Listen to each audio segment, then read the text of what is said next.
अरे बाबा, मुंबई 3 मध्ये ना 2 लाख रुपये गुंठ्याने जागा मिळते.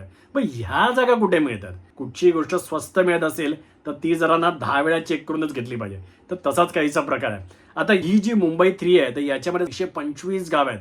तर याच्यामध्ये ना काही जागा आहेत तर त्यांना थोडं डिस्प्युटेड आहे. डिस्प्युटेड म्हणजे काय, काही लोक इथे राहत होती आधी पार्टिशनच्या आधी, तर ती भारताच्या बाहेर मायग्रेट झाली, किंवा काही जागांवरती ना कुळ कायद्याने त्यांना जागा मिळाल्या आहेत. तर ते ना लोक ते शेतकरी विकू शकत नाहीत. मग अशा वेळी या जागा ना ते स्वस्तात विकतात. एखाद्या जी जागा असेल तर त्याच्यामध्ये इलेक्ट्रिसिटीचा टॉवर आलेला आहे, एखादी जागा आहे ज्याच्यामध्ये गॅस कनेक्शन गेलेलं आहे, एखादी जी जागा आहे ती मंदिराच्या ट्रस्टची जागा आहे.